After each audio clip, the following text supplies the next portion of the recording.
Welcome to Mr. Hutchings History, where the past comes alive. Let's dive into today's story. Hey everybody, welcome back for another deep dive.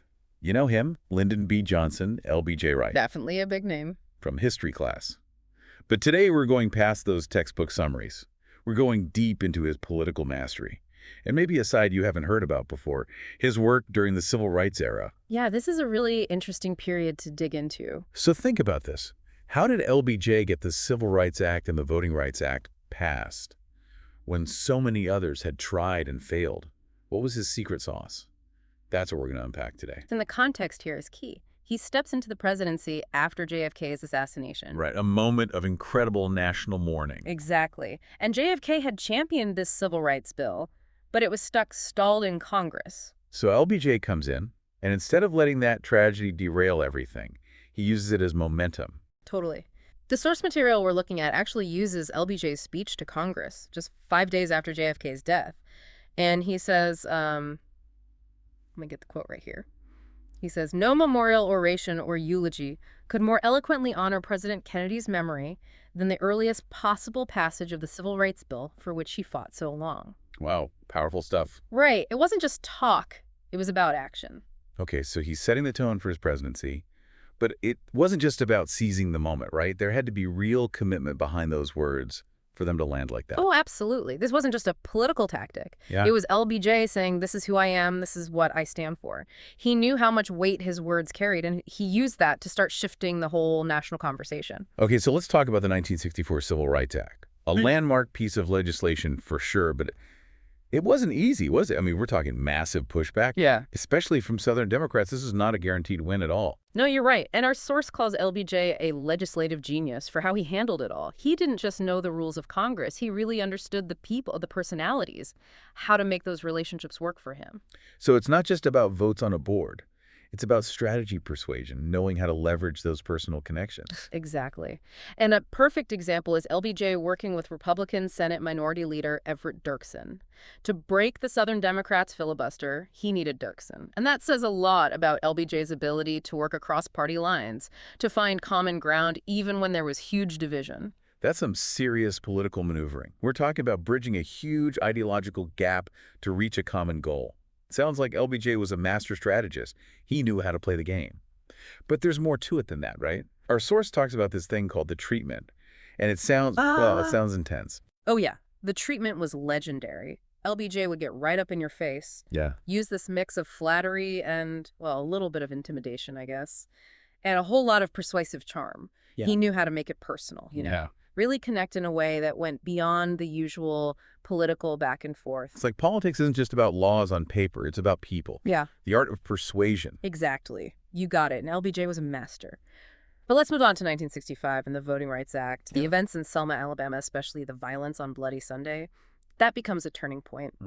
Our source really emphasizes how those marches from Selma to Montgomery, the images of peaceful protesters being attacked, they really shook the nation. Yeah, it was a wake-up call. You couldn't ignore the reality of segregation anymore. Right. And LBJ, he was so good at reading the political landscape.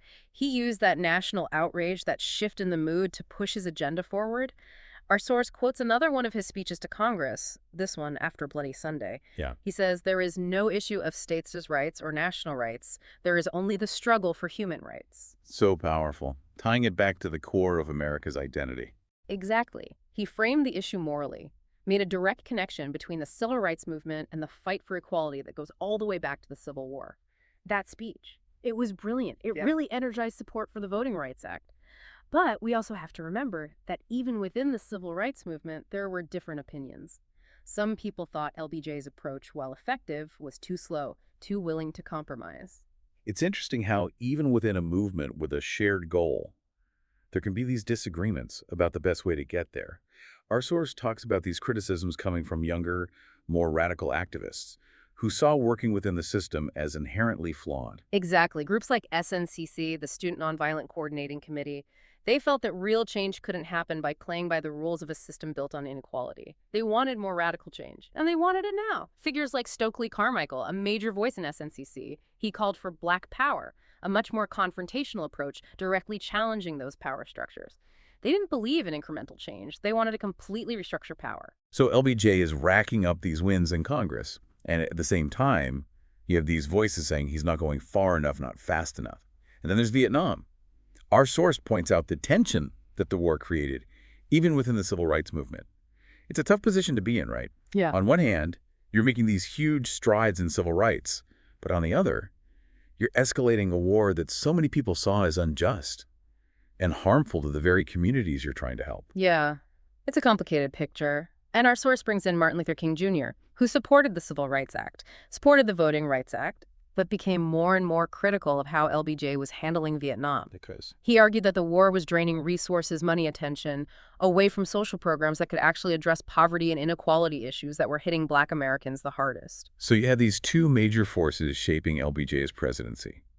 The fight for racial justice at home and this escalating conflict in Vietnam. It really shows the challenges of leadership, how even with the best intentions, you can end up caught in these contradictions. Absolutely. And it makes it tough to sum up LBJ's legacy. On one hand, he was a political powerhouse. He knew how to make things happen. And you can't deny his commitment to civil rights. Those achievements are undeniable. But he was also a product of his time, influenced by the political realities and the social norms of that era. It reminds us that history isn't black and white. Right. It's about understanding the nuances of what motivates people, the compromises, the contradictions that often come with power, especially in times of upheaval. And our source doesn't shy away from that, calling LBJ's legacy complex. And honestly, after this deep dive, I think that's spot on. I agree. And that's what's so interesting about exploring history. It's not just about memorizing dates. It's about wrestling with these legacies, understanding what it means to be a leader, recognizing that progress is rarely a straight line. For sure. So as you continue to learn about LBJ, think about what stands out to you. Do those incredible achievements in civil rights outweigh the criticisms, the escalation of Vietnam? There are voices that said he wasn't doing enough. There's no easy answer. And that's what makes history so fascinating.